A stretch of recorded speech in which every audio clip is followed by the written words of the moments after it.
So. Willkommen zurück zum Crime & Co. Podcast, Folge 7. Ja, aber so ist es. So, jetzt haben wir gut gegessen. Nochmal schön Feuer anmachen. Mal gucken, wie sehr der Nieselregen. Vor allem gerade eben habe ich noch Sterne gesehen. Und jetzt nieselt es schon wieder. Mhm.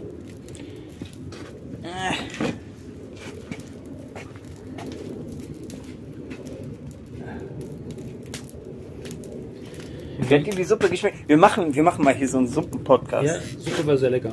Wo wir dann hier mit richtig Topf und richtig kochen. Und ich hatte eigentlich tatsächlich diesmal vor, ein Mikrofon aufzustellen.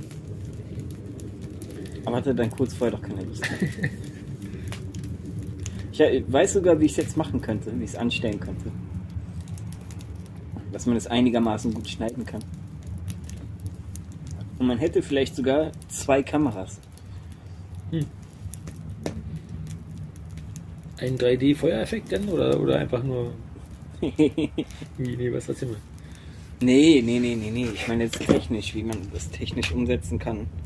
Das ist einigermaßen... ist ein Hoodie? Ja, okay. Ein Huni oder ein Hoodie? Ja, ist ein Hoodie, Nee, dass man das einfach umsetzen kann, dass man einen guten Sound hat. Das würde ich dann quasi Mikrofon aufnehmen mit Audacity. Und gleichzeitig noch mit dem Laptop über OBS. Kennst du OBS? Nee. So ein Streaming für Streamer. Damit kannst du dann halt auch gleich live aufzeichnen quasi. Da könntest du dann auch die Laptop-Kamera quasi steuern. Dann hätte man die Laptop-Kamera und die hier. Dann hast du nämlich, kannst du die Tonspuren schön übereinander legen und dann hast du noch 2 Bildspuren, wo du dann hin und wieder mal so Pseudo-Abwechslung reinbringen kannst. Ja. Oh, so eine Feuer-Draufsicht. So viel am besten. So. Hält nicht lange. Ich glaube auch nicht. Ja. Und was macht jetzt eigentlich deine Musikkunst, also deine Gitarrenkunst? Also weil die wäre dann auch eigentlich mal praktisch, dann hier einen zum Besten zu geben. Welchem? Die Gitarre? Ja, also was macht den Fortschritt eigentlich jetzt? Ja. Klimper. Ja, man klimpert halt ein bisschen, ne? Ist jetzt nicht, dass ich was groß könnte. Hast du auch eine Mundharmonika? Passt auch voll gut so. Ich könnte jetzt auf dieses Wortspiel eingehen, was dahinter steckt. Aber ich lasse das. Eine Mundharmonika habe ich nicht, ich sag mal so. Okay. Ja. Eine Mundharmonika, damit kann ich leider nicht dienen.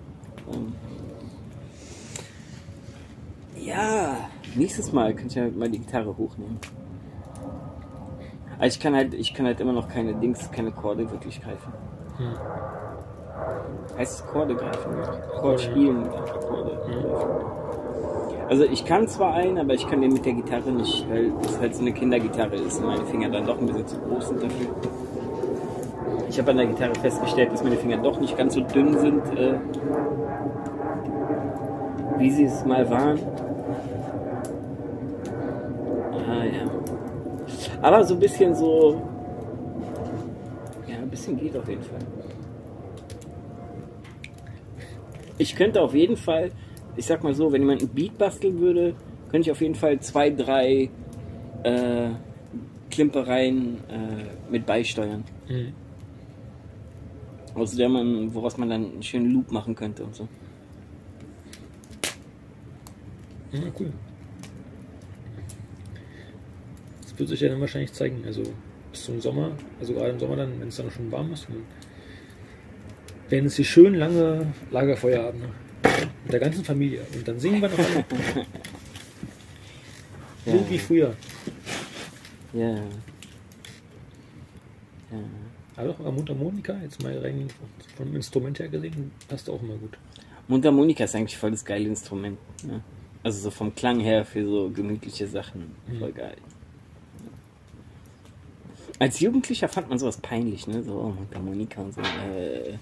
Aber wenn man so irgendwann das Gemütliche am Leben schätzen lernt. Ne? Also, da mein Vater Musiker war, Ja, okay. er hat genau das gemacht so. Also ich bin damit von klein auf aufgewachsen. Die waren ja immer so ein Duo und da haben die quasi 2 Akustikgitarren und 2 Mundharmonikas gehabt. Und dadurch haben die immer so, ja, bin ich quasi da mit dem vollen Programm aufgewachsen. Und hatte keine peinlichen Ängste, nicht mal im Jugendalter. Aber ich meine, da kam es auch nie, ich weiß nicht, es ist auch nicht so, dass man jetzt in der Schule oder so wie eine Mundharmonika mal gesehen hätte. Ja, doch, in der Grundschule habe ich sowas schon hin und wieder mal gesehen bei irgendjemandem. Da war es auch mal kurzzeitig cool, sowas zu haben, aber, aber Krass. wenn man dann später Hip-Hopper wird oder so, weißt du, das ist halt so, du denkst halt, Mundharmonika ist so Volksmusik. Ich überlege gerade so Mundharmonika, das ist dann eine Zeit lang kurz in und dann, weiß ich nicht, 10 Jahre später sind einfach schon damals diese Pieper oder Handys dann in gewesen. Yeah. Krass, Mundharmonika? Hätte ich nicht gedacht, dass sowas mal... Also ich hatte mal eine, Krass. weil es irgendwie cool war. Es war halt auch nur ganz kurz in meiner Grundschulzeit irgendwann. Ich habe irgendwo oben noch so ein Ding, ich glaube, das nennt sich Harmonika direkt. Ja. Das ist so ein bisschen größer. Ja. Dann hast du auch so Tasten richtig drauf. Kannst du auch oben reinpusten. Ja. Aber der Klang ist nicht so cool. Also das ist jetzt nicht so, klingt irgendwie so ein bisschen nervig. Ja, das klingt so ein bisschen nach Plastik, ne? Ja. Ich glaube, das ist auch Plastik. Ja. Aber Es klingt halt auch so. Kein schöner, voller Ton. was ich auch cool finde, ist Akkordeon. Also wenn man mal überlegt, was man damit eigentlich alles machen kann. Ich war total erstaunt. In der Zeit, in der ich Beats gemacht habe, hatte ich mal so ein Sample-Pack-Akkordeon. Das war irgendwo dabei. Und da dachte ich, oh krass. Für mich war Akkordeon auch immer so Volksmusik oder wenn du in Berlin irgendwo langgelaufen bist, weißt du, und dann hier Straßenmusiker, irgendeiner macht so.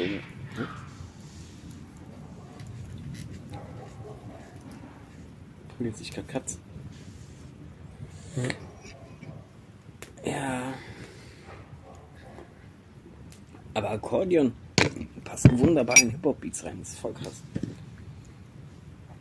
Aber sowieso so, man glaube ich, wenn man keine Ahnung von Musik hat, und man Musik nur konsumiert, ne, dann weiß man gewisse Instrumente einfach auch gar nicht zu schätzen. Was manche Instrumente können. Ne? Ich habe ja da auch erst wirklich begriffen, wie vielseitig eine Gitarre eigentlich ist. Vom Sound her. Das ist schon auf jeden Fall ein krass anspruchsvolles. Einerseits kann man auch relativ leicht reinkommen, aber es ist auch schon trotzdem anspruchsvoll, weil du kannst dir einfach krasses Spektrum an Wissen oder an Techniken halt dazulernen. Auch was du für Sounds da rausholen kannst, weißt du? Im Prinzip kannst du da voll die abgefahrenen Sounds, du kannst fast so Synthi-Sounds da rausholen. Das finde ich halt abgefahren. Ich finde cool, dass man gerade bei Akustikgitarren auch quasi gleich so eine Trommel mit drin hat. Weil du. Ja. Das finde ich, weil ich bin so ein Trommelfan schon mal irgendwie gewesen. Ja. Und das. Also zum Beispiel, was ich früher mal nicht wusste, woher diese Sounds kommen in Musik, ne? Ich wusste nie, wo das herkommt. Es hat immer nur geil geklungen. So, oder dieser ratschenartige Sound in so 70er Krimiserien, 70er, 80er Krimiserien. Weißt du, was ich meine? Ja. Ich kann es nicht richtig wiedergeben, ne? Und ich fand das immer geil, es hat immer geil geklungen. Ich wollte das immer für Beats haben, aber ich wusste nicht, welches Instrument ist das. Ne? So, ich dachte, das ist irgendein Special-Instrument, bis ich irgendwann gemerkt habe, nee, das sind alles Gitarren. Wo ich dann denke, was? So abgefahren? Mit einer Gitarre? Und das ist dann halt echt krass. Genau, Quäke, so ein quäkiger Sound, so. Voll geil. Einfach voll geil. Man kann auch so Möwengeräusche. Kannst du auch damit machen, so. Mit Echt? einer gewissen Technik, ja. Das ist krass auf jeden Fall. Gitarre ist echt enorm krass.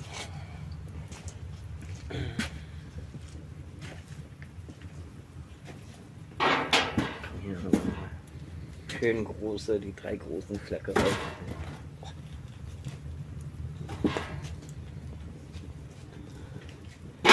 Die haben jetzt übrigens einige Wochen gelegen, die Flöcke.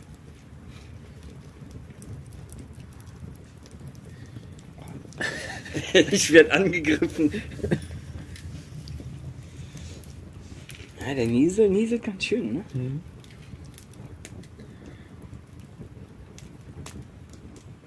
Guck mal, Niesel, lass uns noch eine halbe Stunde, damit wir das ein bisschen genießen können.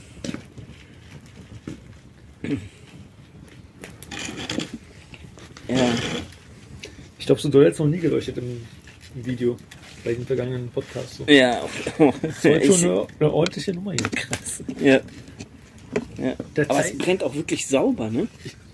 Du meinst ja die 7. Folge, ne? Wenn es die 7. Folge ist, dann muss man natürlich sich auch gewissermaßen steigern. Dann irgendwann musst du noch ein bisschen Nervenkitzel haben. Also ich kann sagen, ich hatte gerade echt Nervenkitzel ein bisschen. Ich weiß nicht, ob man das sieht, dass sie sich so krass, nee, das sieht man leider nicht. Dass sie sich teilweise echt so zu mir hin neigt, die Flamme.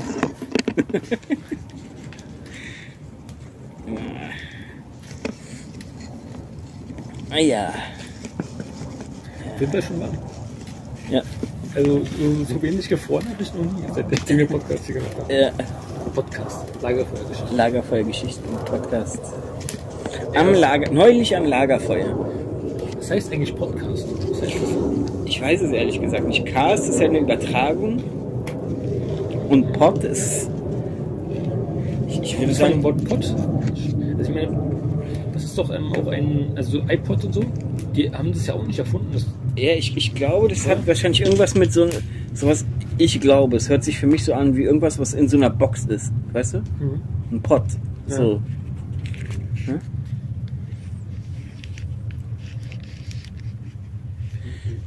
Also das kann, denke ich mal, irgendwas damit wird es zu tun haben.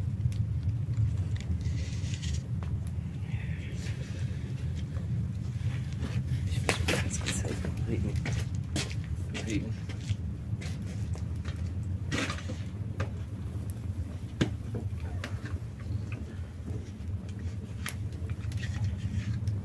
Vor allem, ich habe es früher immer mit T geschrieben. ja, Ja. mit Doppel-T. So eingedeutscht. Doppel-T, Podcast. Alle sind high, weißt du, wir machen auch Podcast, aber Also. Ja.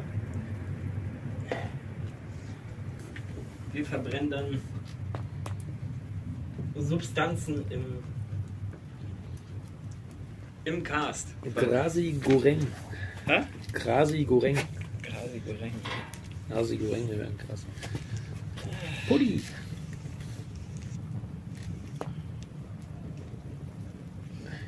Kennst du aus deiner Jugendzeit Asia-Nudelsnacks? Welche meinst du? Also eine Überhaupt so diese, das waren auch so Rahmennudeln mäßig, aber nicht echte Rahmennudeln. Von Maggi war das. Hieß Asia-Nudelsnacks. Nee, ich glaube nicht. Ich glaube, da war auch die Mauer noch da. Also jedenfalls da, wo es bei uns so einen krassen Hype hatte. War ich auch noch in der Grundschule. Und wir haben richtig Partys gemacht, das zu essen. so als Kids, weißt du, so. Ja, voll strange. Wir haben uns getroffen, so zum gemütlichen Asia-Nudel-Snacks essen. Krass. Bin ich früher voll drauf abgefahren. Da wirst du irgendwann älter so und dann kennst du das? Du kennst irgendwas aus deiner Kindheit, was dir voll geil geschmeckt hat. Und dann irgendwann du bist erwachsen und du denkst dir, oh, ich will das mal wieder essen, unbedingt. Dann isst du es und dann ist so, naja, so geil schmeckt es jetzt nicht. So. Ja, ich glaube, früher war das, wenn man jünger ist, dann ist eher die Idee dann dahinter so, die auch. Ich glaube einmal die Idee und dann auch Geschmäcker sind für dich neu, weißt du, viele Ja. Geschmäcker sind für dich einfach komplett neu. Und dann wirken sie halt auf dich auch viel intensiver, ne? Also damals, als ich ganz klein war, ich kann mich noch an eins der ersten Lebensmittel, was mir richtig gut geschmeckt hat, das waren diese typischen Berliner Pfannkuchen. Also diese Ja. Berliner. Und das zweite war Himbeerjoghurt. Und das war ja im Osten auch nicht alles so krass designt wie es im Westen war. Ne? Das war einfach eine weiße Packung. Da war vielleicht eine Himbeere drauf gezeichnet, wenn überhaupt. Ja. Aber ich meine, ich war noch gerade voll klein, vielleicht 5 Jahre oder so oder 4. Aber ich habe das so geliebt. Wahrscheinlich auch wegen der Süße, weil Zucker, immer Süßigkeiten. Ja. Dann ist die Mauer gefallen und dann gab es kein Himbeerjoghurt. Okay, so schon mal nicht, aber auf jeden Fall gab es den nicht mehr. Dafür hatte der Bananen plötzlich. Ja, das ist das krasse Kulturschock so. Ja. Bananen, aber kein Himbeerjoghurt mehr. Frage an dich. Fällt mir gerade ein, wo du gesagt hast, Berliner, ne? Mhm. Ich höre immer wieder, dass Leute behaupten, dass man in Berlin nicht Berliner sagt. Sagt man, glaube ich, auch nicht. Also hat man früher nicht gesagt. Früher hat man Pfannkuchen gesagt. Aber ich habe es jetzt gesagt, weil wir ein internationaler verbreiteter Podcast sind. Ich kannte das schon immer unter Berliner. Ja? Ja? Also im Osten haben wir alle Pfannkuchen gesagt. Ich kenne es auch als Pfannkuchen. Aber Pfannkuchen kenne ich eigentlich eher was du in der Pfanne machst. So Eierkuchen ähnlich. So Kartoffelpuffer-mäßig. Eierkuchen. So Pfannkuchen. So, wir hatten ja so einen Bäcker, genau, also fast vor der Haustür in der DDR, wo ich da gewohnt hatte, also schon eine Weile. Und einerseits war das voll krass, weil einfach immer so morgens, kann ich mir erinnern, dieser Geruch, du hast immer diesen Geruch gehabt, so leckere, frisches Gebäck und so. Ja. Und dann mochte ich, wie gesagt, diese Pfannkuchen. Und dann habe ich meinen Papa mal gefragt, können wir mal Pfannkuchen selber machen? Und dann machen wir so Pfannkuchen selber so. Und ich war noch sehr klein, so 4 Jahre oder so. Und ich gucke mir so den Prozess an und denke mir, okay, ich weiß zwar nicht genau, wie man die macht, aber irgendwas passt vom Prozess schon nicht so. Ja. Da hast du dann wirklich auch so eine Pfanne gehabt, dann waren das mal flache Dinger und ich frage mich so, wann werden die denn so hoch und rund und wann kommt die Marmelade rein? So. Und dann packt mein Vater dann so diesen Kartoffelpuffer auf meinen Teller und sagt so, hier hast du dein Essen so. Und ich, das ist doch kein Pfannkuchen. Ja. Also, da hat man sich selber ausgedrückt. Also kannte aber dein Vater auch den Berliner als Berliner, ne? Nee, auch als Pfannkuchen, aber das Problem ist, mein Vater, also er selber ist noch in Lemgo geboren, also Westdeutschland. Yeah. Es war zwar auch mit 4 Jahren, glaube ich, dann weg. Aber es ist quasi seine Eltern oder seine Mutter sozusagen, die ist ja komplett quasi westdeutsch erzogen. Und dadurch kannte sie natürlich diese Begriffe. Mm. Und da ist halt wiederum ein Pfannkuchen, was man in der Pfanne macht so. Yeah. Aber wie man jetzt von Pfannkuchen auf Kartoffelpuffer kommt, weiß ich halt ehrlich gesagt auch nicht, weil Kartoffelpuffer ist doch nirgendwo ein Pfannkuchen, oder? Also Eierkuchen würde ich eher sagen, kann man vielleicht nur als Pfannkuchen missverstehen, so, aber... Naja, im Prinzip ist ein Eierkuchen ein Pfannkuchen. Ja, aber das war ein Kartoffelpuffer und es hat mir gar nicht geschmeckt, so, vor allem wenn du so... Ja, sowas kenne ich auch als Kind, wie man plötzlich so voll enttäuscht ist. Ja, so. Ja, aber ich kenne es auch tatsächlich auch, dass ein Kartoffelpuffer auch als Pfannkuchen bezeichnet wird. Ja? Also das kenne ich auch. Okay, ja. Wahrscheinlich hat mein Vater das... Also ich finde es halt interessant, wie man das dann... Weil das gibt ja auch den Begriff Reibekuchen. Mhm. Was ja im Prinzip ein Kartoffelpuffer ist. Ja. So. Und den macht man ja auch in der Pfanne. Ja. Wahrscheinlich kam das daher. So. Ja. Da hat man nämlich irgendwann zu mir gesagt, nee, das ist Pfannkuchen ist das und Eierkuchen ist das, was du mit Eiern machst. Mhm. Also ich glaube, da hat dann jeder so seins, weißt du, und macht da so ein Ding. Aber das finde ich halt... Hast du schon mal einen Amerikaner gegessen? Weißt du, was ein Amerikaner ist? Ja, aber halt dann, es war auch... Ich glaube auch irgendwann in der 1. Klasse sogar. Ich bin dann auch rüber im Westen. Also das erinnert mich auch gerade daran, dass wir dann irgendwo da waren. Und da fragt mich nämlich ein Kollege so, ein Klassenkamerad so, nach der Schule sind wir zum Bäcker gegangen, so, ob ich einen Amerikaner essen will. Und ich dachte erst damals schon, er macht einen Spaß. Aber ich wusste nicht, Amerikaner? Ist doch Mensch. Ist das so ein Land? Ja. Hier, dann hat er mir einen Amerikaner gezeigt. Dann habe ich gegessen. Dachte ich mir, okay, ist auch ganz lecker. Ja. Aber ein Pfannkuchen ist lecker. Ja, absolut. Pfannkuchen ist auf jeden Fall leckerer. Ach ja. Obwohl ich nie so ein Pfannkuchen-Fan war, muss ich sagen. Also was ich geliebt habe, so als Kind, so Streuselschnecken. Oh, Alter, das ist ja auch geil. Ja. Und diese anderen Schnecken, diese richtig so wie Schnecken sind. Ne? Ja. Streuselschnecken sind ja eigentlich keine Schnecken. Die du meintest, diese Spiraldinger, die sind doch oft mit Rosinen gewesen, oder? Ja, die gab es mit Rosinen, aber die gab es auch so nur mit Zimt und Zucker und sowas. Ja. Das habe ich geliebt, ne? Voll geil. Als Kind. Heute mag ich sowas nicht mehr, ist mir viel zu süß. Ja, ich kann es auch nicht mehr essen. Vor allen Dingen, es ist immer oft Silvester, ne? War das früher so, dass man Dann war die Verlockung doch so, ja, dann impfst du mal ein. Aber bei denen kriege ich immer Sodbrennen. Ich weiß nicht warum. Aber das ist bei Pfannkuchen immer so. Ich vertrage die gar nicht mehr. Ganz komisch. Vielleicht werden die heutzutage auch anders zubereitet als früher. Wer weiß, ob dein Körper nicht einfach auch mit der Zeit gegen gewisse Dinge eine Intoleranz entwickelt. Ja. Der Körper verändert sich ja auch. Ja. Und der Körper als junger Mensch, der verträgt ja viel. Weißt du? So ein junger Körper, der kann ja sehr viel ab und hat ja ein enorm krasses Immunsystem. Mhm.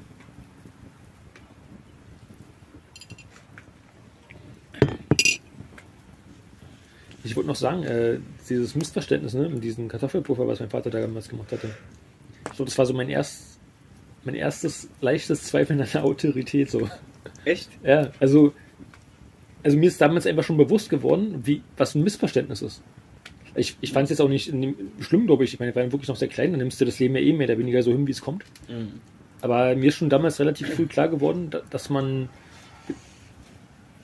Also, weil, guck mal, du normalerweise hast du ein krasses Vertrauen zu deinen Eltern. Du weißt, die machen eigentlich immer genau alles richtig, ja, ne? Yeah.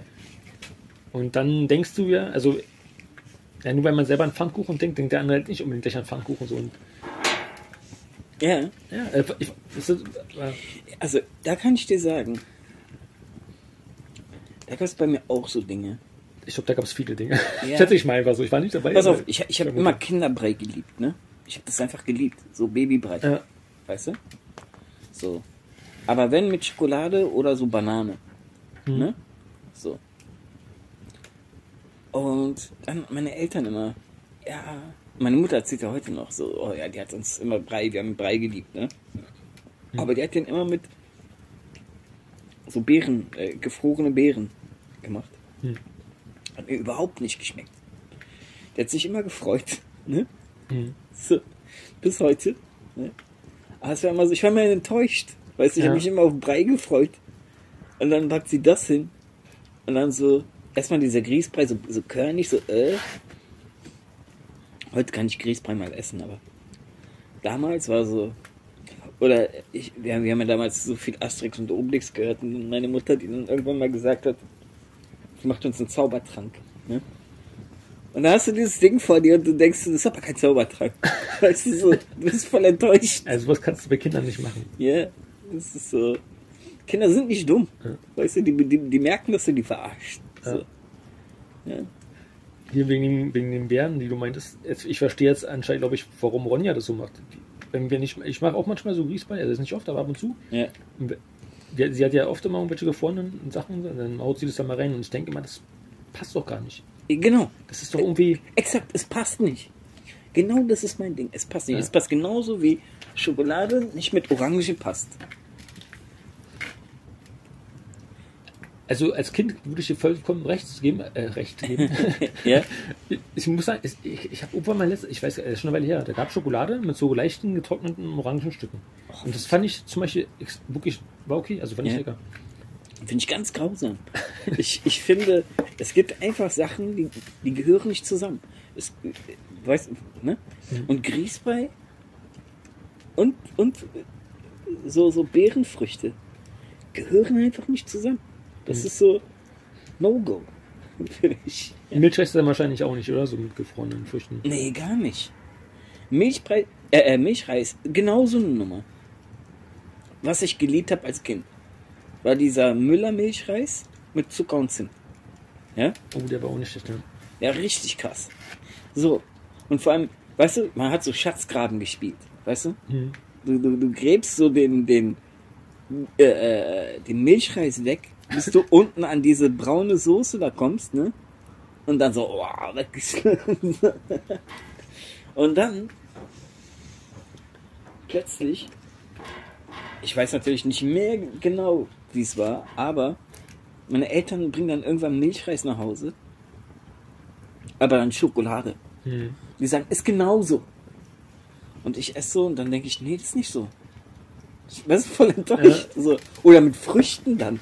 Und dann denkst du dir so, nee. Hier, Ronja hat geliebt, ich glaube, das hieß Fruchtquark? Nee. Obstgarten dieses? Obstgarten. Ja, genau. Aber sowas mochte ich überhaupt nicht. Das war so, es hat für mich nicht gepasst einfach, ne? So. Ich fand das ging nicht. Es gibt Sachen, die passen für mich einfach nicht zusammen. Aber ich weiß noch, wie enttäuscht ich dann, und meine Eltern haben das dann aber öfter gekauft. Ich habe immer gesagt, ich will mit Zucker und Zimt. Und die haben dann aber Schokolade mitgebracht. Und ich dachte mir, nee. Und die haben mir dann immer wieder gesagt, ja, ist das gleich. Genauso wie wenn die Eltern sagen, hier, Nusspli ist genauso wie Nutella. Ich bin mit Nutella, ne, wenn du erstmal Nutella dich daran gewöhnt hast und plötzlich sagt jemand, hier, das ist genauso. Und dann isst du das. Und dann wollen sie dir auch noch einreden als Erwachsene, dass es eigentlich genauso schmecken würde. Und man nur selber so, weißt du? Ja. Die Spinnerei im Kopf hat. Bei dem Milchreis von Müller, ich fand das immer voll gemein, oder allgemein bei so Sachen, wo du unten irgendein Zeugs drin hast. Ja. So, es ist immer so ein schmaler Grat. So, will man sofort eigentlich an das ran? Ja. Und wenn man es ran plündert man es dann, bevor man zu viel Milchreis nachher übrig hat, zum Beispiel, wo du dann den nicht mehr vermisst. Genau. So eine, Genau. war immer voll die schwere Entscheidung, die ich treffen musste. Ja. Oder kennst du von Aldi, da gab es doch so ein Pudding in so einem gelben, also Vanille und einmal Schoko. So, die waren so ein bisschen fluffig, so ein bisschen aufgeschäumt, so weißt du? Also mit so ein bisschen luftig. Du meinst so ein Schokopudding mit Sahne drauf? Mit Nee, Sahne aber ohne Sahne, einfach nur Schokopudding. Okay. Ungefähr so hoch. Ja. Und gab es einmal in braune Packung und einmal in gelbliche Packung. Und das eine war Vanille, das andere war Schoko. Ja. Und das war so ein bisschen fluffig. Das heißt, es war so ein bisschen halt aufgeschäumt. Und wenn du das verrührt hast, so, dann hast du so richtig schon cremigen gehabt. Und vorher war es so luftig. Und das fand ich halt auch mal gemein, weil das Cremige hat irgendwie nochmal anders geschmeckt. Aber das Fluffige war auch voll lecker. Also das kenne ich nur von diesen Schokopuddings. Also ich kenne das halt von diesen, du hast diese Schokopuddings und dann in diesen Schokopuddings oben war so aufgeschlagene Sahne drin. Ja, die kenne ich auch, ja. Die gab es auch immer. Und die waren auch genau dasselbe. So Drama, so was machst du so? Du kannst es wegessen, aber dann ist es weg. Du kannst vermischen und es schmeckt voll geil. Weißt du, so. Du kannst aber auch nur die Schokolade essen, ne? Nur den Schokopudding schmeckt auch gut. Ja? Volles Dilemma für ein Kind, überfordert einfach. So, was mache ich jetzt? Ich glaube, in der DDR hätte ich so ein Problem nie gehabt. Ey. Und dann aber auch, als Kind hast du sowieso so, also jedenfalls war das bei mir so, immer so Schatzsucher spielen. Weißt du, so. Immer so irgendwas graben und da war genauso. Ne? Aber ja, sowas, ne? Was ich nicht mochte, waren diese Müller-Joghurt mit so dieser Ecke, die du so umklappen konntest mit irgend so einem Dings. Das mochte ich nicht so. Ich mochte schon eigentlich, aber nicht alle Sorten, aber ja. Ich muss ehrlich sagen, ich bin noch sehr, sobald irgendwo Zucker drin war es jetzt nicht schwer, dass mir was nicht schmeckt, muss ich ehrlich sagen. Heute ist es anders, aber. Ja. Was ich auch voll schwer heute finde, so, oder krass finde, ist einfach so Schokolade, Mandelschokolade, also mit Mandelstücken oder auch mit gerösteten Haselnüssen oder so. So ganze Nuss aber dann. Ne? Ja. Nicht so Splitter, sondern ganze Nuss. Boah, ja. Das finde ich voll krass lecker. Ja, das ist brutal. Ich fühle mich dann auch mal gut, weil früher war es immer so, wenn ich zum Beispiel eine reine Tafel Schokolade hatte, also meistens immer so zartbitter, dann, ich habe manchmal so einen Hieber, dann hast du wie eine halbe Tafel dann weggegessen und manchmal früher, vielleicht vor 5, 6 Jahren, manchmal sogar noch eine ganze. Aber wenn man jetzt die gleiche 100 Gramm Tafel sozusagen hat, aber mit ganzen Nüssen oder mit ganzen Mandeln, dann hat man ja prozentual weniger Schokoladenanteil. Das heißt, du kannst das ganze Ding aufessen, kannst aber sagen, du hast nicht die ganze Tafel Schokolade gegessen. Und du kannst sagen, du hast Nüsse gegessen, ja? Was Gesundes auch. Genau. So. Wobei es tatsächlich sehr gesund ist, die Nüsse. Aber auch Nüsse sind so sehr, sehr Kalorienbomben. Ja, wie dem auch sei. Als Kind, ich habe immer Alpenmilchschokolade, ne? Ja, die finde ich auch lecker. Voll krass. So. Alpenmilchschokolade. Und ich konnte die wirklich tafelweise essen, ne? Gar kein Problem gehabt. So, eine Tafel, 2 Tafeln an einem Abend, kein Thema. Heute, ich esse ein Stück, reicht mir für nächstes halbes Jahr. So. Mittlerweile ist echt krass so. Ich bin mit Süßem. Das Einzige, was halt bei mir echt süß ist, ist der Kaffee. Also was heißt echt süß? Es geht, glaube ich, gerade noch so. Und Smoothies halt. Wir haben jetzt viel angefangen, so Smoothies mit Waldbeeren zu machen. Selber zu machen, oder? Ja. Okay. Ja, cool. So immer morgens und abends. Eigentlich soll man die vor dem Essen essen. Hat 2 Gründe, habe ich gelernt. Einmal, wenn du abnehmen möchtest, ne? So ein Blaubeer-Smoothie, also irgendwas, wo kräftig Farbe drin ist. Das ist wichtig. Einmal, weil du dann vor dem Essen, wenn du das vor dem Essen isst, hast du schon mal ein gewisses Sättigungsgefühl. Das heißt, wenn man auch abnehmen möchte, man isst dann nicht mehr so viel.